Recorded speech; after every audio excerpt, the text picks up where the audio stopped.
gilded world of high-stakes gambling, legends are forged not just from wins and losses, but from the colossal clash of egos and the shadows that trail immense fortunes. Akio Kashiwagi, a mysterious Japanese real estate tycoon, and Donald Trump, the flamboyant casino magnate of the 1990s Atlantic City.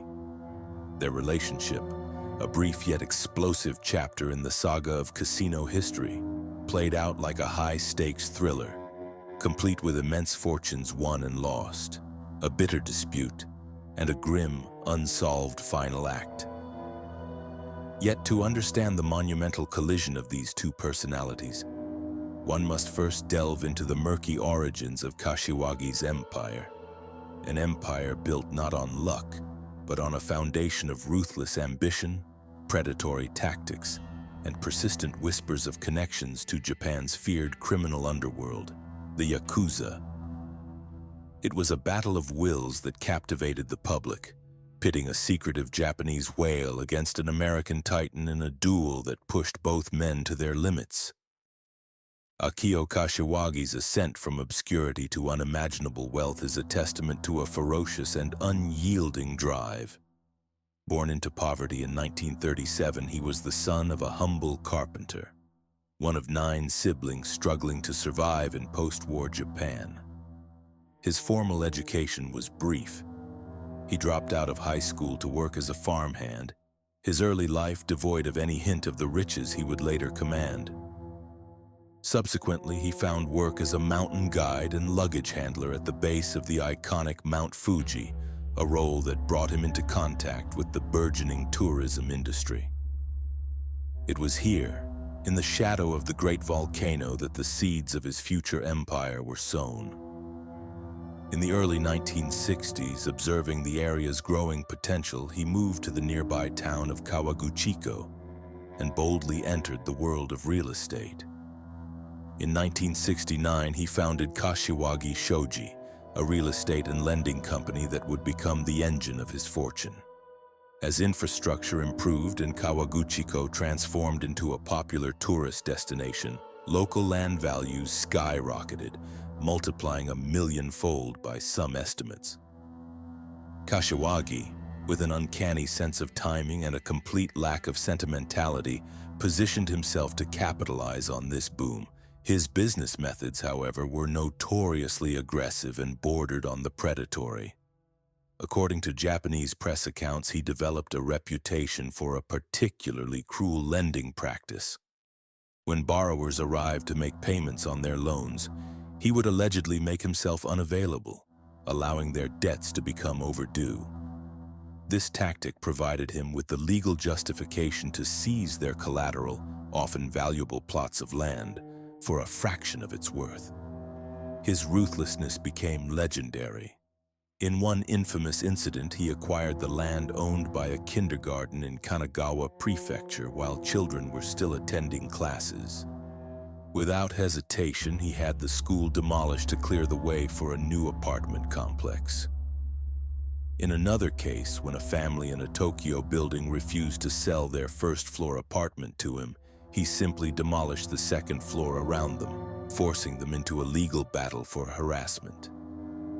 These stories painted a portrait of a man utterly devoid of compassion in his pursuit of wealth, a man who saw people and property as mere instruments in his grand financial game.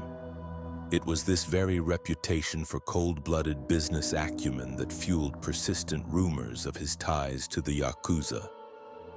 In the world of Japanese real estate, particularly during the post-war boom, the lines between legitimate business and organized crime were often blurred.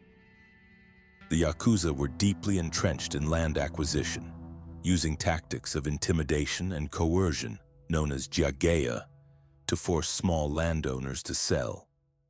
While no definitive proof ever surfaced to confirm Kashiwagi's direct involvement, his methods mirrored those of the crime syndicates. He was a secretive, intimidating figure who seemed to operate with impunity, leading many to speculate that he either enjoyed the protection of a powerful Yakuza family or was, in fact, an associate himself. These alleged connections would have been invaluable, allowing him to intimidate uncooperative tenants and muscle out competitors in a notoriously cutthroat industry. The whispers followed him throughout his career, adding a layer of menace to his already formidable persona and explaining in part the fear and deference he commanded. By the 1980s, with his real estate empire secure, Kashiwagi turned his attention to a new arena for conquest: the world's most exclusive casinos. He became what the industry calls a whale, a high roller of such magnitude that his presence could make or break a casino's quarterly earnings. He favored Baccarat, a game of chance with a razor-thin house edge, and played with a stoicism that unnerved his opponents, betting as much as $200,000 on a single hand for sessions that could last 80 consecutive hours. His personal style was deceptively subdued. Disdaining jewelry and flashy attire, he often appeared in a simple striped shirt and black slippers, looking more like a low-stakes gambler than a man wagering millions. This unassuming exterior, however, masked the warrior within, the same ruthless strategist who had built an empire through sheer force of will. It was this legendary figure that Donald Trump, facing his own financial pressures in February 1990, decided to lure to his Trump Plaza hotel and casino. Seeking a jolt of publicity and a world-class image, Trump orchestrated a major media event around Kashiwagi's visit, extending a lavish invitation and treating the Japanese billionaire to a luxurious penthouse and a private Baccarat table. The stage was set for a monumental confrontation. Initially, the spectacle paid off handsomely for the visitor. Over a marathon session lasting 2 days, Kashiwagi played with his signature unnerving calm, his fortunes swinging dramatically with each turn of the card. Ultimately, he concluded his visit abruptly, walking away with a staggering $6.2 million of the casino's money. This initial victory was a severe blow to the Trump Plaza, not just financially, but also to its owner's pride. Refusing to accept defeat, the casino mogul meticulously planned a rematch. He famously consulted with mathematicians, including Jess Markham of the RAND Corporation, to devise a strategy that would favor the house over the long run. The expert's conclusion was simple: the casino's slight edge in Baccarat would only prevail if the game was extended indefinitely. This led to the second and far more contentious encounter in May of the same year. The two men reportedly struck a freeze-out agreement. Kashiwagi would play until he either doubled his initial stake to $12 million or lost it all. This was designed to prevent another hit-and-run victory. For 6 grueling days, the battle of nerves resumed. The psychological warfare was intense. Noticing that Kashiwagi's luck seemed to falter when the dealers were a group of young women, Trump instructed that they remain assigned to his table. At one point, Kashiwagi's winnings soared, but then his luck began to turn. As his losses mounted, reaching the staggering sum of $10 million, the game was suddenly halted. Here, the narrative diverges. Trump asserted that their agreement had been met, while Kashiwagi vehemently disputed this, claiming the deal was for a $12 million swing and that his opponent had prematurely ended the game out of fear. The aftermath of this unfinished game was a bitter feud. The Japanese gambler departed from Atlantic City, leaving behind a $10 million debt of which he would only ever repay $6 million. He accused his host of breaking his word, a serious charge in the honor-bound world of high rollers, and his aides told the media of his plans to burn a copy of Trump's book, The Art of the Deal. Meanwhile, the casino owner portrayed the event as a decisive victory, a narrative of him outwitting the legendary whale. This unresolved financial dispute permanently soured their relationship, leaving a cloud of animosity and recrimination hanging over their legendary showdown.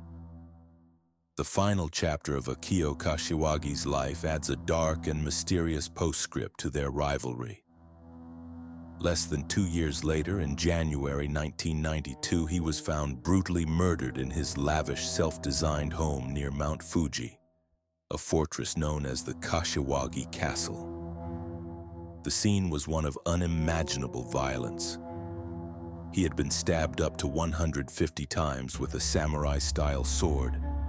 Crucially, cash and valuables worth hundreds of thousands of dollars were left untouched, immediately dismissing robbery as a motive. The sheer brutality of the act, combined with the lack of theft, strongly suggested a professional hit, a message. At the time of his death, he was deeply in debt to numerous casinos worldwide, including the still disputed $4 million he owed to Trump. The Japanese police investigation briefly focused on a man with Yakuza affiliations who claimed Kashiwagi owed him money. But he was released for lack of evidence after the murder weapon could not be found.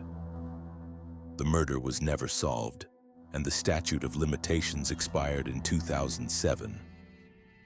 The prevailing theory remains that his death was an execution, a grim settling of accounts for his massive gambling debts, orchestrated by the very criminal underworld he was long rumored to be a part of. The clash between the whale and the titan thus concluded not at a Baccarat table, but in a bloody unsolved mystery, forever cementing their story as one of the most dramatic and cautionary tales in the history of high-stakes gaming.